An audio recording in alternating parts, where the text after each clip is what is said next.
Hello, welcome back. J'espère que vous allez bien. Moi, c'est Léna. Merci d'être de retour sur ma chaîne. Et si vous êtes nouveau, bienvenue à vous. Dans cette première vidéo de l'année, on va parler mindset, motivation et vraiment le focus à avoir pour bien démarrer et bien gérer son année. Donc ne bouge surtout pas si tu veux tout savoir.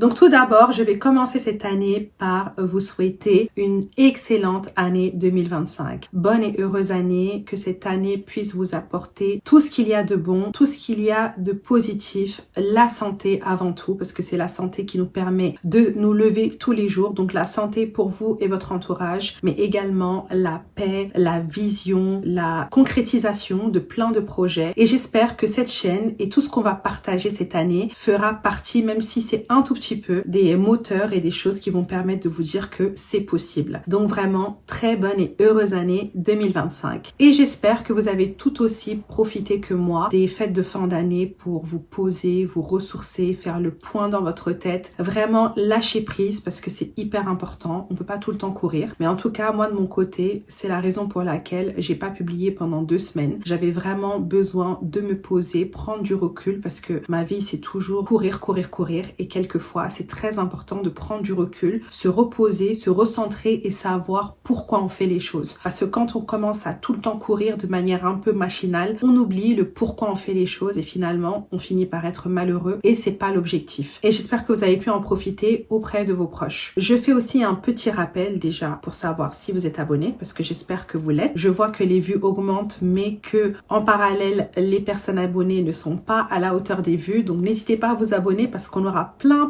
de bons contenus, de liker et d'encourager la chaîne. Et également, je profite de ce début d'année pour savoir si vous avez pensé à mettre vos finances à plat, votre gestion budgétaire. Et si ce n'est pas le cas, c'est pas grave. J'ai mon gestionnaire budgétaire qui est un outil très simple qui va vous permettre dès le début de l'année de bien vous lancer sur votre gestion budgétaire. Et vous seriez étonné une fois que vous aurez mis toutes vos dépenses, vos revenus à plat, de voir finalement que vous avez une grosse marge d'épargne parce que souvent on se plaint, on se dit oui, j'arrive pas à épargner, je dépense trop, etc. Mais vous avez la capacité d'épargne. C'est juste une organisation qu'il faut et tout commence à partir du moment où vous avez une visibilité claire sur papier, de savoir exactement combien vous dépensez, combien vous gagnez et combien vous pouvez épargner. Donc n'hésitez pas à aller télécharger mon gestionnaire budgétaire qui ne coûte que 4,99 €, qui vous permettra de mettre vos objectifs, de suivre et de voir comment vous évoluez au niveau de vos finances. Retournons à la vidéo. Donc dans cette vidéo, je me suis dit qu'on va reprendre l'année tout doucement en parlant motivation et mindset parce que moi, autant que vous, j'ai besoin de me motiver. C'est pas facile de reprendre les activités après la période de calme, de repos de la fin d'année. Donc autant vous dire que même pour moi, c'était un peu difficile. Mais je me suis dit non, il faut reprendre et de toute manière, c'est en mettant le pied à l'étrier qu'on prend goût au mouvement. Donc on va essayer de parler un peu mindset, de faire une vidéo pas très longue. Et donc dans cette vidéo, je vais vous partager 5 tips sous forme d'expressions connues par tous, mais je vais vous expliquer ce qu'il y a derrière ces expressions, en tout cas pour moi, justement pour vraiment vous aider à vous motiver et à tirer profit un maximum de cette année qu'on démarre officiellement là, cette année 2025. Et finalement, on parle souvent d'argent, de gestion financière, de lifestyle, d'objets, de possession, mais la chose qui a le plus de valeur, c'est le temps. Comment tirer profit du temps, comment bien gérer son temps, et c'est très important dès le début de l'année de se mettre dans un mindset où on va pas gaspiller son temps parce que le temps, on ne le récupère jamais. On peut avoir des mésaventures avec l'argent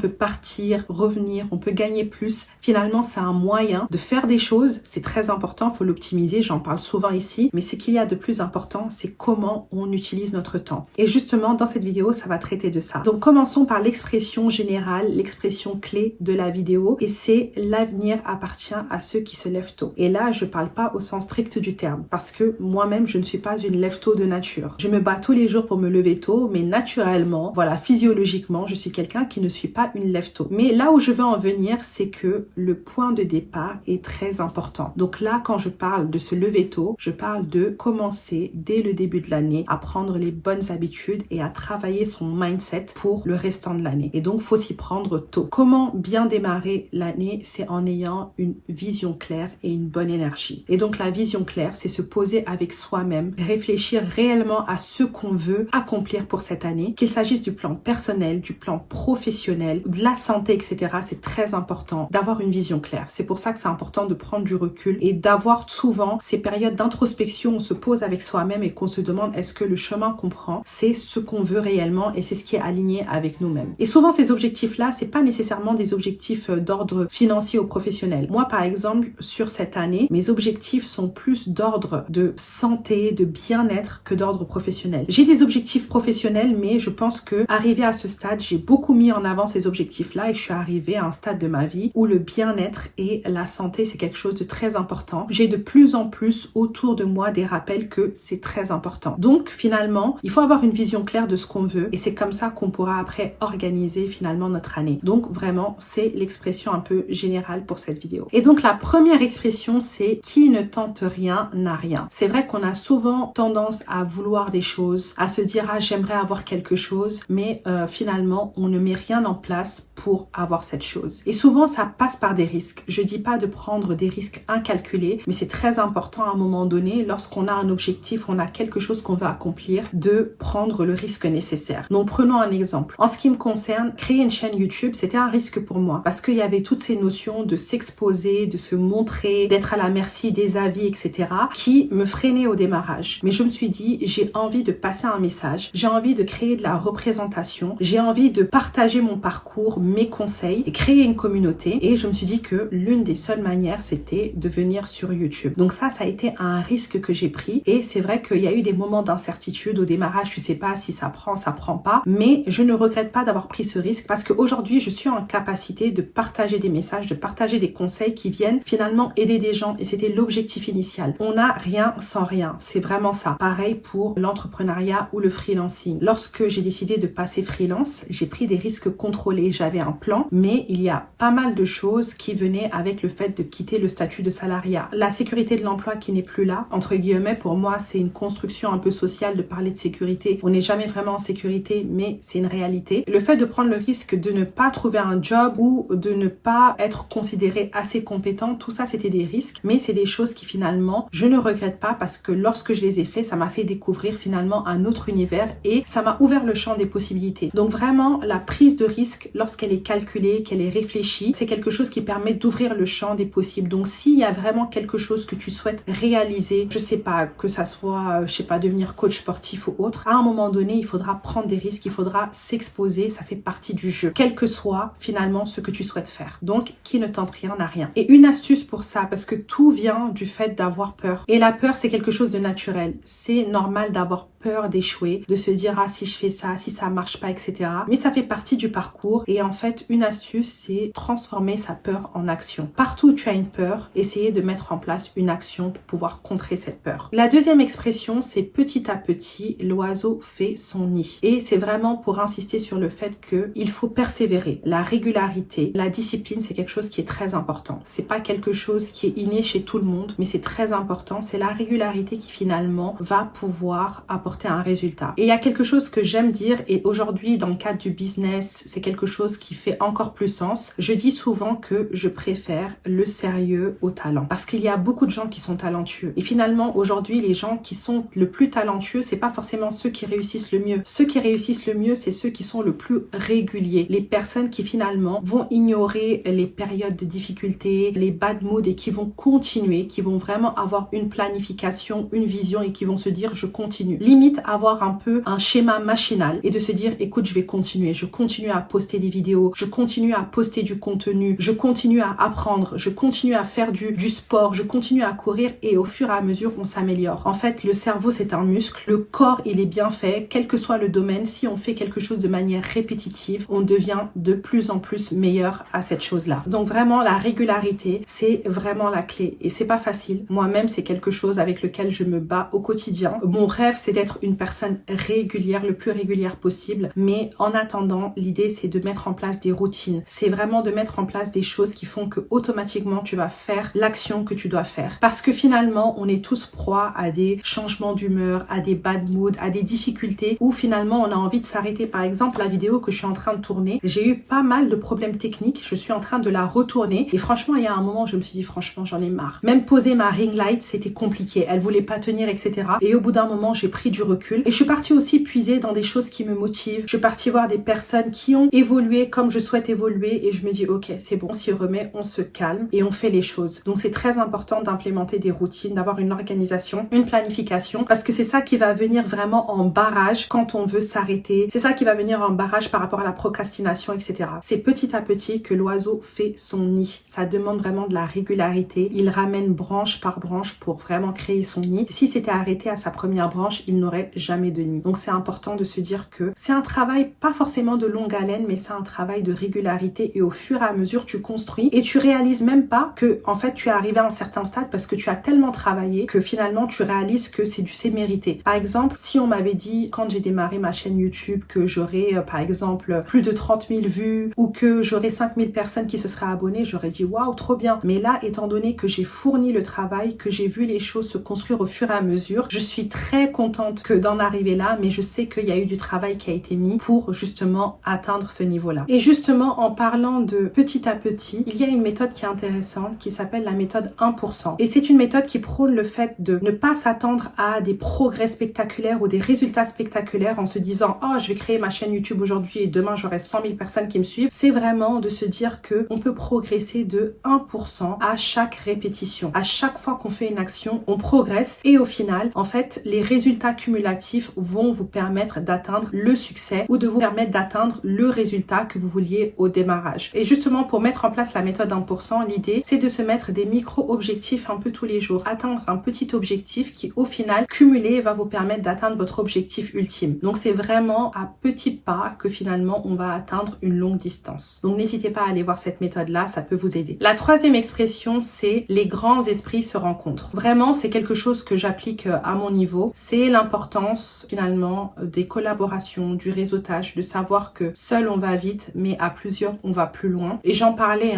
dans ma vidéo sur les leçons de la trentaine par rapport à la vingtaine. Et c'est qu'au final, naturellement, des personnes qui partagent ton mindset, qui partagent ta vision des choses, seront attirées naturellement vers toi. Il faut être ouvert aux collaborations, il ne faut pas être fermé. Il faut être ouvert à faire des rencontres parce que le réseautage, finalement, c'est tout. Souvent, quand je suis sur le terrain, au Sénégal, dans les activités, dans l'immobilier, je réalise que finalement, la plus grosse ressource, c'est les relations. C'est connaître des gens compétents. Parce qu'aujourd'hui, tout le monde n'a pas, même avec tout l'argent du monde, la capacité de connaître des personnes compétentes. C'est pour ça que des gens ont envoyé des 1000 et des 100 en Afrique et ont voulu faire des belles constructions, mais se sont retrouvés avec des trucs vraiment médiocres parce qu'ils ne connaissaient pas les bonnes personnes. Et finalement, c'est les gens la ressource la plus précieuse. On est des êtres sociaux et on a besoin d'alimenter, de s'alimenter, de donner et de recevoir des autres. Donc c'est quelque chose que je pense qu'en 2025, il faut développer, bien sûr, orienté vers les bonnes fréquentations et les personnes qui partagent votre mindset. Et donc pour vous donner une astuce concrète, vous pouvez vous mettre l'objectif de rencontrer des personnes intéressantes dans le domaine dans lequel vous voulez évoluer. Et franchement, il faut pas hésiter à aller contacter les gens. Aujourd'hui, vous avez les réseaux sociaux, vous pouvez envoyer un DM. Et franchement, en général, les gens, même sur LinkedIn, peu importe les gens, ça leur fait très plaisir de répondre à une personne qui les approche de la bonne manière, qui leur explique que voilà, ils sont inspirés, qu'ils veulent travailler avec eux. Juste un petit conseil. Moi, souvent, on va me contacter sur des conseils et franchement, ça me fait très plaisir de répondre. Et les gens, souvent même, sont étonnés et se disent qu'ils s'attendaient pas à une réponse. Et donc, il faut ne pas hésiter à aller vers les gens et vous pouvez vous donner des objectifs en vous disant, ok,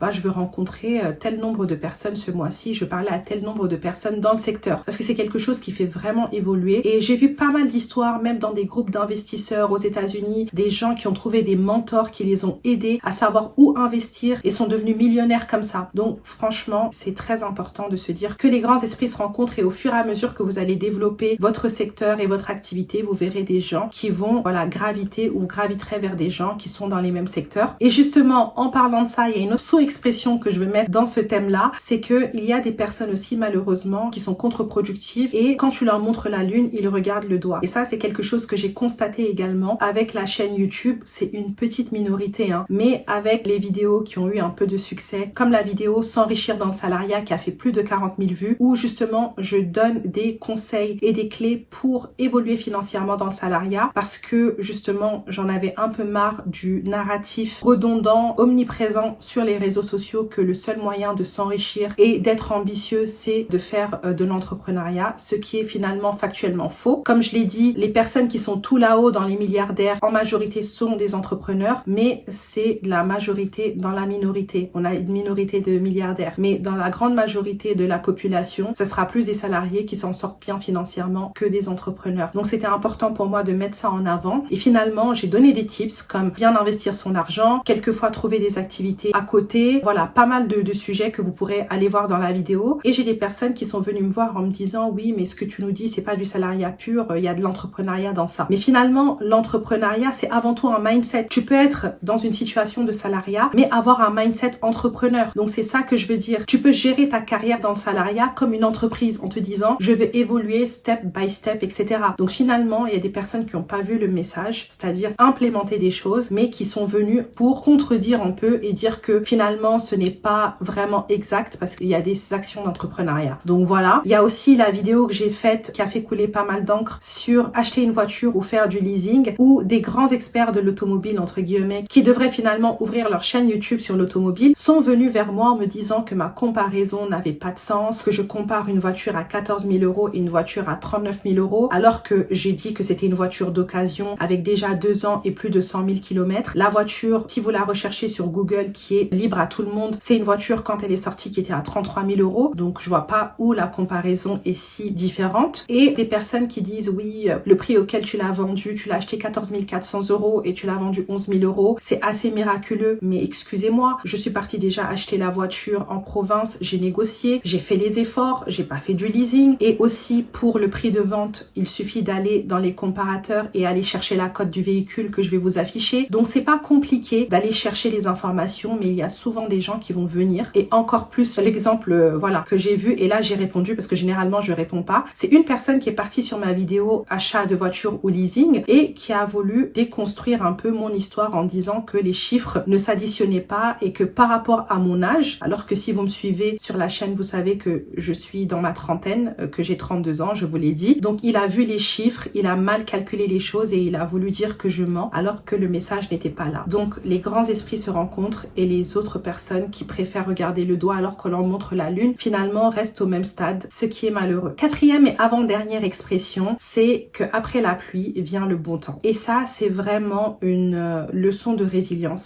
C'est dire qu'il faut savoir persévérer, qu'il y a beaucoup de difficultés. Là, je viens sur YouTube pour vous parler souvent des succès, des accomplissements. Je vous ai parlé également des difficultés, je vous ai parlé des choses cassées, etc. Et justement, j'ai une vidéo qui va sortir la semaine prochaine, donc un vlog sur un séjour récent au Sénégal. Et en fait, les choses ne se passent pas toujours comme prévu. Et en grande majorité, il y aura souvent des difficultés. Mais c'est très important d'être résilient. La différence entre les personnes qui vont au bout de leurs idées et de leurs objectifs et les personnes qui ne le font pas, c'est souvent le manque de persévérance et de résilience. C'est-à-dire que quelquefois, on a tendance à se dire que le ciel tombe sur nos épaules et que tout est contre nous, mais il faut pas avoir cette vision-là. Il faut vraiment se dire, ok, aujourd'hui c'est difficile et demain ça ira mieux. Il y a une expression qu'on m'a souvent dite que j'aime bien, c'est que le soleil brille pour tout le monde et qu'il faut se dire que toi aussi à un moment donné, tu auras ton opportunité, tu auras ta chance. Donc en attendant, il faut persévérer. Et comme je vous ai dit, les échecs, c'est une leçon. Les échecs, c'est incontournable. Justement, pour que vous ayez une idée claire de ce côté, après la pluie, il y a le beau temps. Pensez à toutes les épreuves que vous avez eues ces dernières années et comment finalement vous les avez surmontées, ou finalement des épreuves que vous avez eues qui cachaient des bienfaits derrière. Donc du coup, c'est très important de garder ça en tête. Et la cinquième et dernière expression, c'est que Rome ne s'est pas faite en un jour. On est dans une génération où on veut tout et on veut tout de suite. C'est vrai que quelquefois même des générations plus âgées que moi me le disent que je suis comme ça, mais c'est vrai que c'est très important de savoir que les choses n'arrivent pas du jour au lendemain dans la majorité des cas. Donc c'est important de savoir aussi se donner le temps, de ne pas se précipiter, de savoir revoir ses objectifs à la baisse, d'être réaliste pour pouvoir tenir sur la durée. Donc il faut être méthodique et par exemple une chose que vous pouvez faire, c'est diviser vos objectifs pour l'année en trimestre ou en semestre ou en mensuel pour vraiment savoir ce que vous serez en capacité de faire. C'est quelque chose qui est très important. Rome ne s'est pas fait en un jour, ça demande du temps, ça demande du travail, donc donnez-vous le temps, soyez indulgent avec vous-même, c'est aussi très important. Donc voilà pour cette vidéo. Pour conclure, on va utiliser une petite expression, ce qui est fait n'est plus à faire, donc il faut éviter de procrastiner, essayer de lancer des actions, n'hésitez pas, soyez dans le mouvement et voilà, vous verrez ce que ça va donner. Voilà, c'est ce qui vous permettra d'avancer. Donc voilà pour cette vidéo, j'espère qu'elle vous aura motivé pour cette nouvelle année. En tout cas, je renouvelle mes vœux pour vous, plein de belles choses choses. Et donc je vous invite à liker, à partager, à vous abonner si vous avez apprécié la vidéo. Et donc n'hésitez pas à venir me suivre sur Instagram où je partage au quotidien. N'hésitez pas à aller télécharger le gestionnaire budgétaire, mes contenus gratuits, masterclass, e-book sur mon site internet. Et je vous dis à très bientôt pour une prochaine vidéo. Cheers!